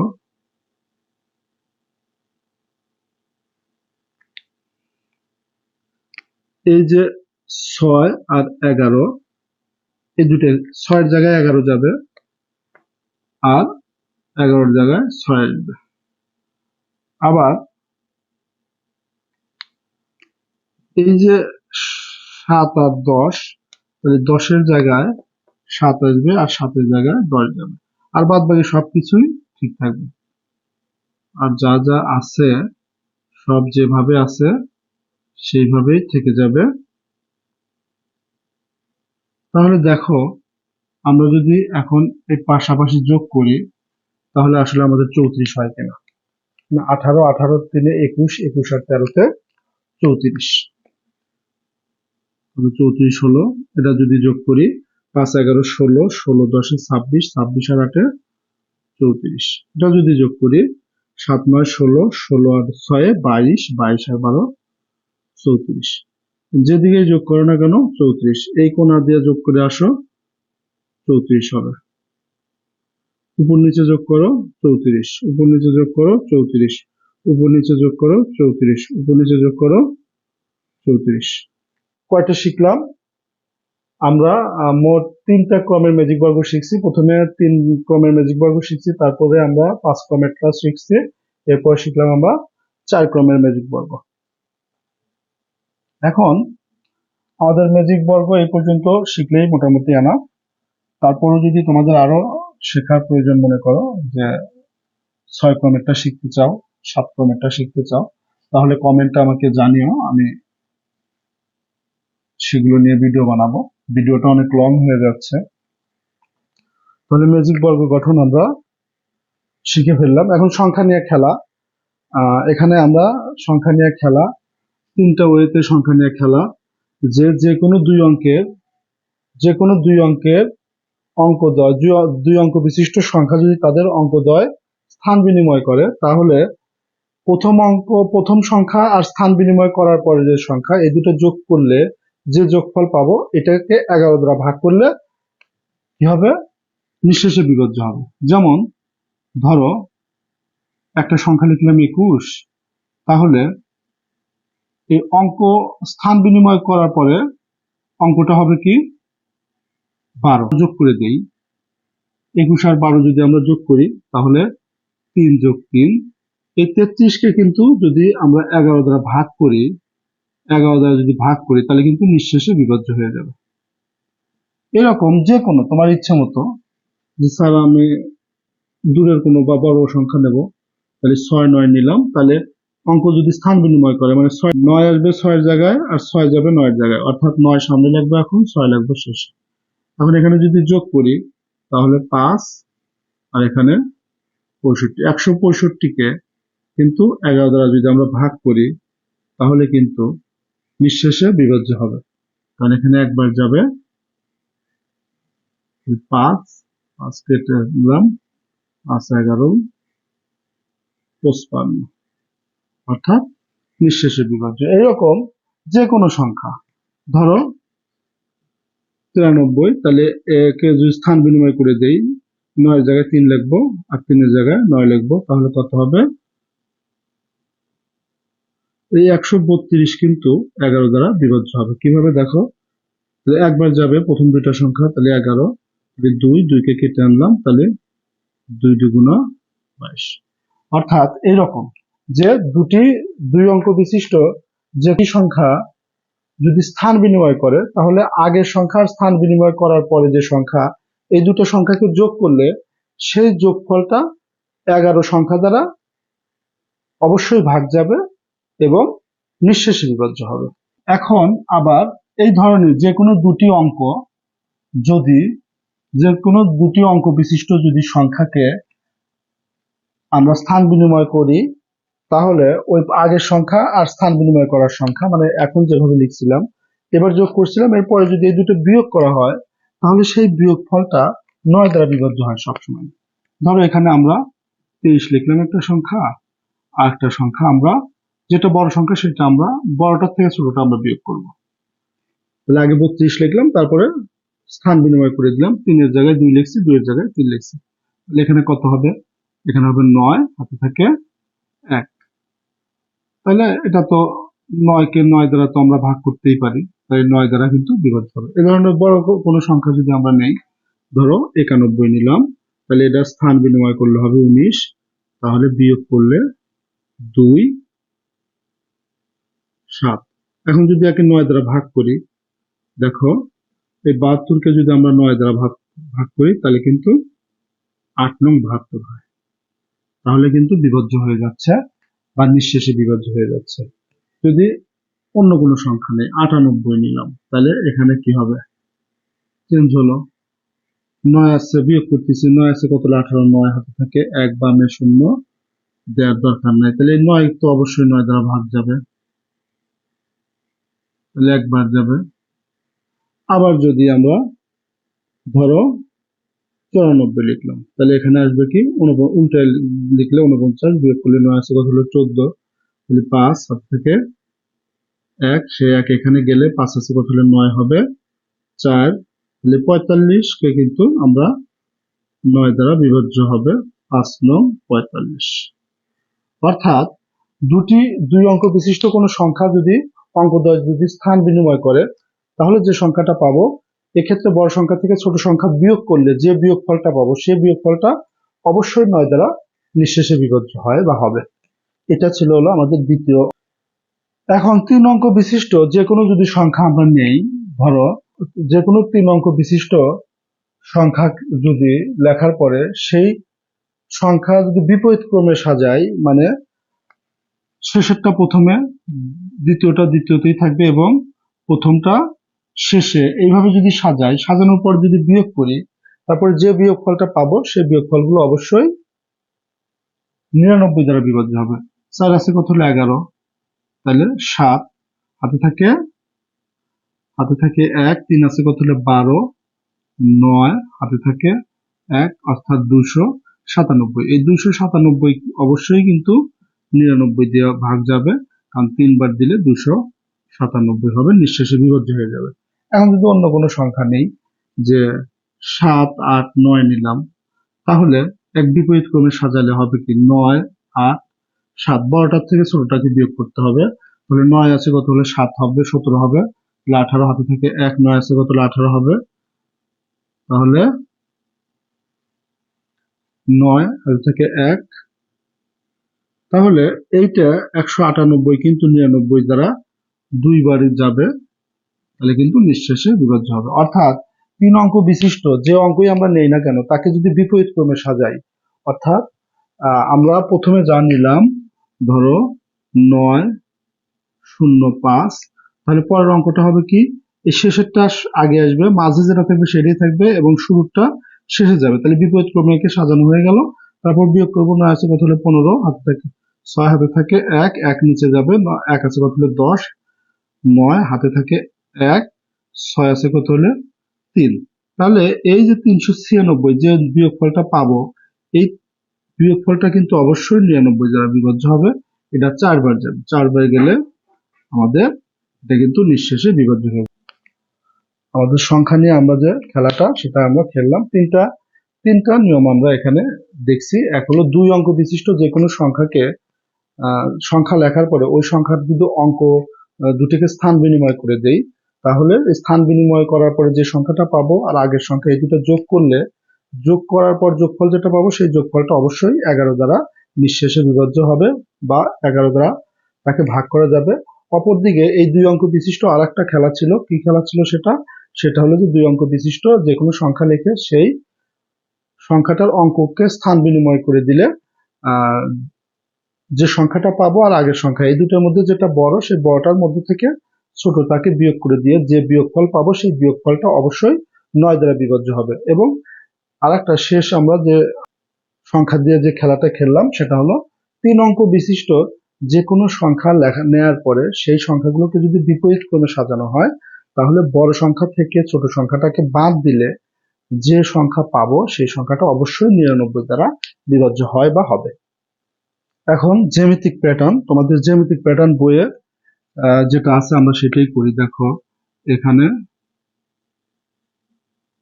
এটা হলো প্রথম চিত্রে এরকম আছে, দ্বিতীয় চিত্রে কেমন হবে, দ্বিতীয় চিত্রে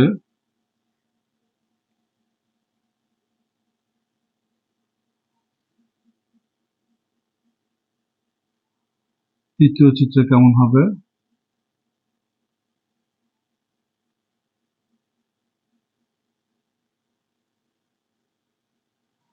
তাহলে এখানে আসলে কয়টা করে কাঠি ছিল, 1টা 2টা 3টা 4টা, তাহলে প্রথম চিত্রে 4টা কাঠি, দ্বিতীয় চিত্রে 7টা কাঠি, তৃতীয় চিত্রে 10টা কাঠি। অর্থাৎ এখানে কিন্তু 3টি করে কাঠি কিন্তু বৃদ্ধি পাচ্ছে। আবার যদি 6 এর একটা আকার আনি,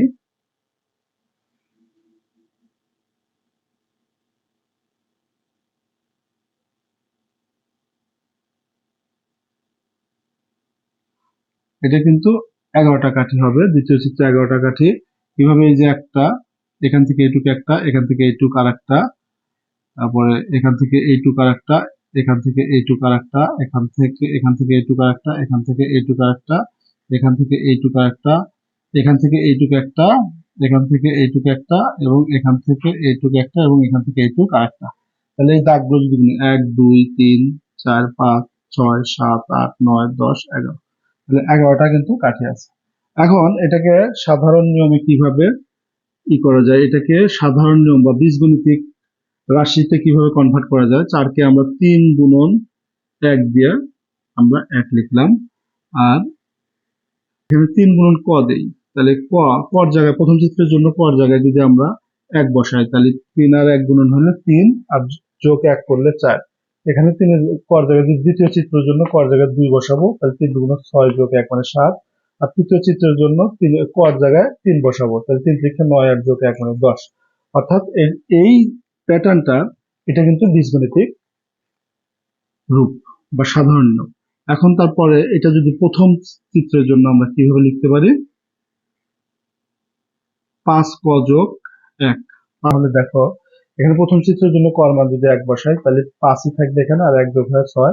দ্বিতীয় চিত্রের জন্য যদি কর জায়গায় 2 বসাই তাহলে 5 দুগুণ 10 আর 1 11। তৃতীয় চিত্রের জন্য যদি আমরা এখানে 16টা হতো আমাদের তৃতীয় চিত্রের জন্য। তৃতীয় চিত্র যদি আমরা একটু আঁকাই, দেখো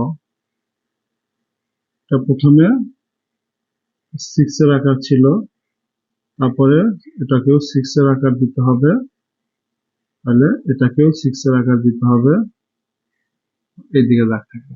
আমরা যদি গুনি একটা, দুইটা, তিনটা, চারটা, পাঁচটা, ছয়টা, সাতটা, আটটা, নয়টা, দশটা, 11টা, 12টা, 13টা, 14টা, 15টা, আর এটা 16টা। তাহলে তৃতীয় চিত্রের ক্ষেত্রে যদি কর মান 3 বসাই, তাই 3 5 15 একে 16, অর্থাৎ এটা সাধারণ রূপ বা বীজগণিতিক রূপ, এটা এই প্যাটার্নটা সাধারণ বা বীজগণিতিক রূপ। এগুলোই হলো এই যে চিত্রের মাধ্যমে যেগুলো লেখা হয়, এগুলোই হলো জ্যামিতিক প্যাটার্ন। তাহলে এই যে এইরকম সাধারণ বা বীজগণিতিক প্যাটার্নটা তৈরি করার কারণটা কি, বা এটা করে লাভটা কি হবে? আমরা 3 নাম্বার চিত্রের এখন যদি বলি যে 50 নাম্বার চিত্রের এই যে প্রথম যে প্যাটার্নটা, এই প্যাটার্নটার 50 নাম্বার চিত্রে কয়টা কাঠি থাকবে? প্রথম চিত্রের কাঠির সংখ্যা।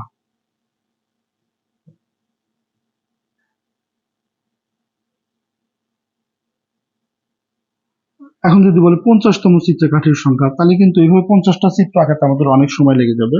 তাহলে এখন জাস্ট আমাদের কর জায়গায় কি লিখছি? 50।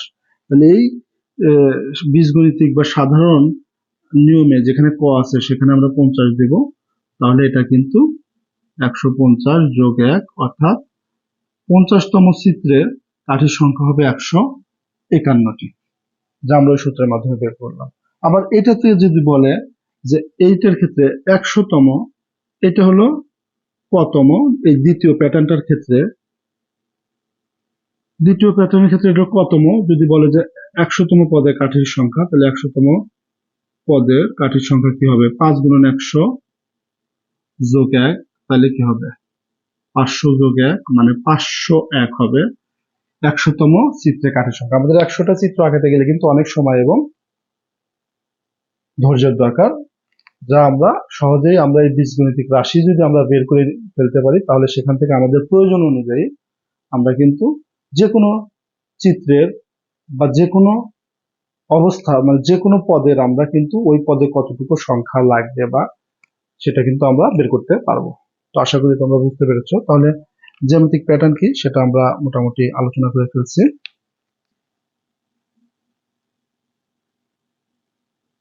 উদাহরণ 4 যে প্রবলেমটা আছে তোমাদের বইয়ে, এখানে একটা জ্যামিতিক প্যাটার্ন দেয়া আছে।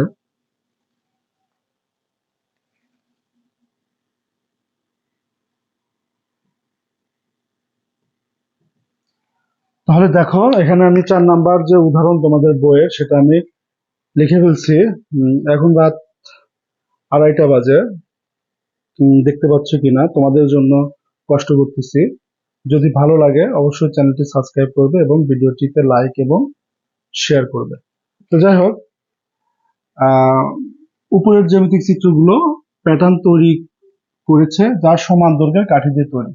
তাহলে এখানে বলতেছে প্যাটার্নের চতুর্থ চিত্রটি আমাদের কাঠি কতটি আছে? দেখো এই যে 1 2 3 4 5 6টা, তাহলে প্রথম চিত্রে কাঠির সংখ্যা, প্রথম চিত্রের কাঠির সংখ্যা কয়টি আছে? আমরা গুনে দেখলাম 6টি। তাহলে দ্বিতীয় চিত্রে কাঠির সংখ্যা কয়টি আছে? আমরা যদি হিসাব করি, এই পুরো এইটুকে 6টি, তাহলে নতুন করে এইটা আসছে 6 7 8 9 10 11, তাহলে 11টি। তাহলে পার্থক্য কত? তাহলে পার্থক্য দেখো 11 বিয়োগ 6 মানে 5 হলো পার্থক্য। তাহলে তৃতীয় চিত্রে কাঠির সংখ্যা কি হবে? তৃতীয় চিত্রে কাঠির সংখ্যা 11-এর সাথে 5 যোগ করব, যেহেতু পার্থক্য 5 করে বেড়ে গেছে, 6 থেকে 5 যোগ হয়ে 11 হয়েছে, তাহলে 11 থেকে 5 যোগ হয়ে 16 হবে। তাহলে সুতরাং চতুর্থ চিত্রে কাঠির সংখ্যা হবে কি? এই 16-র সাথে 5 যোগ হবে, অর্থাৎ 21টি। আশা করি বুঝতে পেরেছ। আমি মুছে দিচ্ছি, আমরা সমাধান করি। হতে বলছে যে প্যাটার্নটি কোন বীজগণিতীয় রাশিকে সমর্থন করে তা যুক্তি সহ। বীজগণিতীয় রাশি বলতে আমরা ওই ক দিয়ে কতম পদের জন্য আমরা বের করবো। তাহলে প্রথম চিত্রে কাঠির সংখ্যা দেখো, প্রথম চিত্রে কাঠির সংখ্যা হলো আমাদের 6, একটু জায়গা রাখলাম। দ্বিতীয় চিত্রে কাঠির সংখ্যা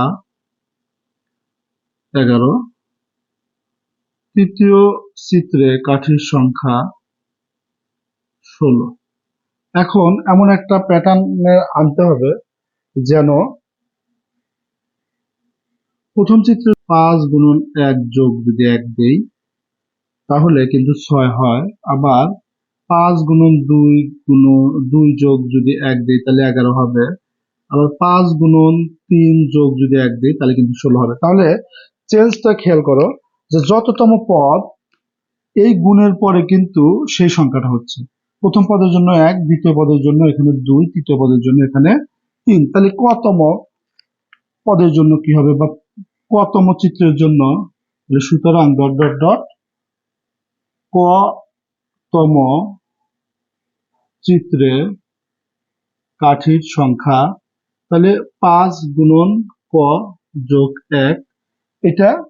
তাহলে আমরা এখন লিখব যে সুতরাং প্যাটার্নটি এই বীজগণিতিক রাশিকে সমর্থন করে। সুতরাং লাগবে যে সুতরাং প্যাটার্নটি 5 ক প্লাস 1, এখানে গুণন চিহ্ন দিলেও হবে না দিলেও হবে, যদি শুধু 5 ক লেখো তাও কোনো চিহ্ন নাই মানে গুণন চিহ্নই ধরা হবে। তাহলে 5 ক প্লাস 1 বীজগণিতীয় রাশিকে সমর্থন করে। এটা কিন্তু শেষ। গ নাম্বারে বলতেছে যে এটা সমাধান, যে প্যাটার্নটির প্রথম 50টি চিত্র তৈরি করতে মোট কতটি কাঠি লাগবে। প্রথম 50টি চিত্র তৈরি করতে মানে 1 থেকে 50টি চিত্র। তাহলে আমরা খ হতে কি পাই, কতম চিত্রে কাঠির সংখ্যা, চিত্রে কাঠির সংখ্যা আমরা পেয়েছিলাম 5 ইন্টু ক প্লাস 1। তাহলে আমাদের কতটি চিত্রের কথা বলছে এখানে, প্রথম 50টি। তাহলে এখানে আমরা 50তম পদে আগে কয়টি কাঠি লাগবে সেটা বের করবো। 50তম চিত্রে কাঠির সংখ্যা, তাহলে কর জায়গায় এখন আমরা 50 লিখব যোগ 1, তাহলে এটা হবে 251। এটা আগে গুণ করতে হবে তারপরে 1 যোগ করতে হবে। ধরো এটা গুণ করলে 250 যোগ 1 মানে 251 হবে আমাদের 50তম চিত্রে। তাহলে কাঠির সংখ্যা নিয়ে গঠিত ধারা, কাঠির সংখ্যা নিয়ে গঠিত ধারাটা কেমন হবে, গঠিত ধারা যদি আমরা লিখি তাহলে প্রথম কাঠিতে ছিল 6, দ্বিতীয় কাঠিতে ছিল 11, এভাবে ডট ডট ডট 50 নাম্বার চিত্রে এবং তৃতীয় একদম 50তম চিত্রে আমরা বের করছি 251টি কাঠি আছে। এই পাশ দিয়ে করতেছি, একটু খেয়াল করো। তাহলে আমাদের নিচে একটু জায়গা আছে, তাহলে এই ধারার প্রথম পদ কি, তাহলে আমরা জানি যোগফল যে আমরা যেটা সেটা আমরা সূত্রটা লিখবো যে যোগফল, তাহলে প্রথম পদ ওই যে আমরা যোগফলের যে সূত্রটা লিখছিলাম বা শিখছিলাম, শেষ পদ গুণন পদ সংখ্যা ভাগ হলো 2। তাহলে ওখানে আমরা এইখান দিয়ে একটু করি, তোমরা এখানের পরে এখানে আসবে এই যোগফলে, এখানে নিজ দিয়ে লিখবে, আমার জায়গা নেই আমি এখান দিয়ে দেখাচ্ছি। তাহলে প্রথম পদ হলো 6 আর শেষ পদ হলো 251। পদ সংখ্যা কয়টা পদের কথা বলছে, প্রথম 50টি, অর্থাৎ পদ সংখ্যা হলো 50 ভাগ 2। তাহলে এখানে যদি যোগ করি 257 আর 50কে 2 দ্বারা ভাগ করলে 25 হবে। তাহলে 257 গুণন যদি 25 দেই তাহলে 6425টি, অর্থাৎ প্রথম 50টি চিত্র তৈরি করতে মোট কাঠি লাগবে 6425টি। তো আশা করি বুঝতে পেরেছ। প্রিয় শিক্ষার্থীরা, আজকের ভিডিও এখানেই শেষ করব। আসলে অনেক সময় হয়ে গেছে, এখন রাত 2:40 বাজে প্রায়। তোমাদের ভিডিওটি তোমাদের ভালো লেগে থাকে তাহলে অবশ্যই লাইক করবে, শেয়ার দিবে এবং সাবস্ক্রাইব করতে ভুলবে না। পরবর্তী ভিডিওতে আমি এই প্যাটার্ন অধ্যায়ের তোমাদের বোর্ড বইয়ের যে অনুশীলনীর যে ম্যাথগুলো আছে সেগুলো আমি A to Z দেখাবো ইনশাআল্লাহ।